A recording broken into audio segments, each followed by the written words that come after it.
अस्सलाम वालेकुम वरहमतुल्लाहि वबरकातुह। आज की इस वीडियो क्लिप में हम जानेंगे कि मुहर्रम के महीने में रोज़े की नीयत कैसे की जाती है। हमारे बहुत सारे भाई और बहनें कंफ्यूज रहते हैं कि हमें रमज़ान के रोज़ों की नीयत का तो पता है, लेकिन मुहर्रम के रोज़े की नीयत कैसे की जाती है इसके बारे में हमें कोई इल्म नहीं है।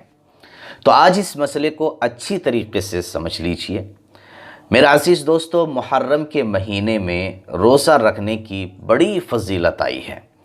नबी पाक सल्लल्लाहु अलैहि वसल्लम को रमज़ान के महीने के अलावा मुहर्रम के महीने में रोज़ा रखना बहुत ज़्यादा पसंद था।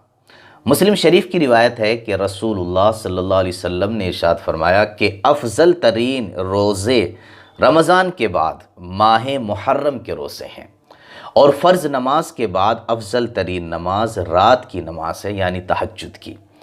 इसी तरह आप सल्लल्लाहु अलैहि वसल्लम ने इरशाद फरमाया कि जो शख्स मुहर्रम के महीने में एक रोज़ा रखेगा उसको हर रोज़े के बदले में 30 रोज़ों का सवाब मिलेगा। तो मेरे अज़ीज़ दोस्तों, मुहर्रम के महीने में हमें ज़्यादा से ज़्यादा रोज़े रखने चाहिए।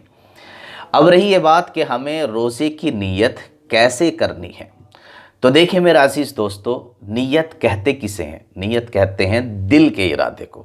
यानी जब आपने दिल में ये सोच लिया कि मुझे कल रोज़ा रखना है, तो यही बस आपकी नीयत हो गई।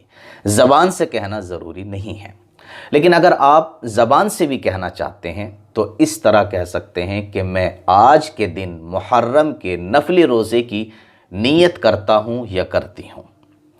इसी तरह ये भी बात समझें कि अगर रात में आपकी आंख नहीं खुल पाई और आपने सहरी नहीं खाई, लेकिन आपकी रोज़ा रखने की नीयत थी, तो भी आपका रोज़ा हो जाएगा। उम्मीद करता हूँ कि आप ये सारी बातें अच्छी तरीके से समझ गए होंगे। इस वीडियो को ज़्यादा से ज़्यादा शेयर करें और कुछ पूछना हो तो आप कमेंट बॉक्स में अपना मैसेज छोड़ सकते हैं।